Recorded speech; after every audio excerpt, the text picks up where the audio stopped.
putusan yang kami ajukan tiga terpidana tidak ada ciri-ciri yang dituliskan sebagaimana putusan. Ya, kita nanti itu aja di kesimpulan kita untuk perdebatan ini. Ya, silakan lanjutkan kalau ada lagi. Ya, terima kasih Yang Mulia.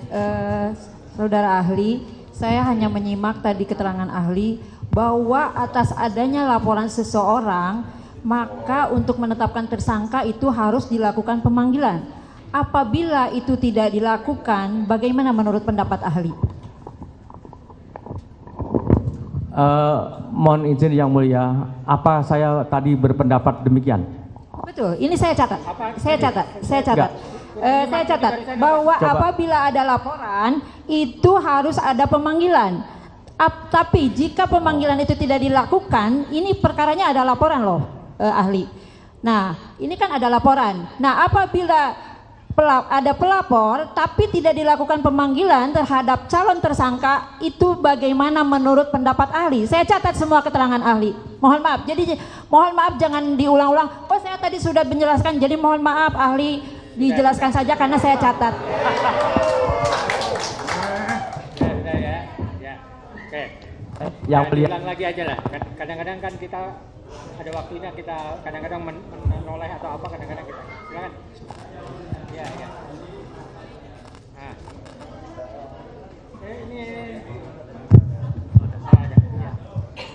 Baik Yang Mulia, jadi yang ingin saya sampaikan bahwa tadi ketika saya ditanya, kan dalam satu proses hukum terhadap adanya satu peristiwa pidana.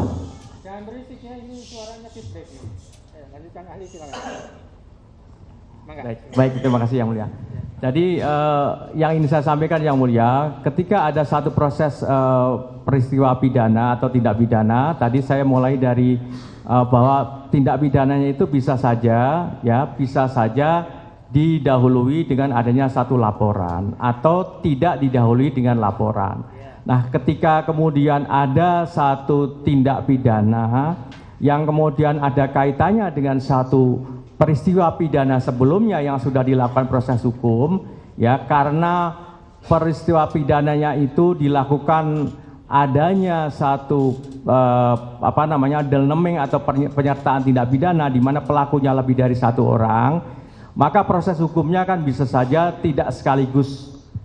Nah, dalam hal yang tadi disampaikan oleh baik itu oleh Yang Mulia, oleh termohon maupun oleh pemohon tadi, ada putusan pengadilan yang menyangkut adresat DPO tadi. Maka yang saya sampaikan, kalau ada hal yang seperti ini, penyidik kemudian adresat yang ada dalam putusan pengadilan itu dijadikan sebagai petunjuk untuk menindaklanjutinya dalam proses itu. Nah, pemanggilannya ya tergantung dari penyidik. Penyidik mau memanggil siapa saja, apakah mau memanggil saksi atau memanggil pihak ahli dan seterusnya, kan tergantung dari kewenangan penyidik. Karena penyidik tentu mempunyai satu pertimbangan tersendiri. Saya tidak tahu penyidik, kan begitu. Yang paling penting tugas utama penyidik itu adalah mencari menemukan alat buktinya itu tadi. Demikian Yang Mulia jawaban saya.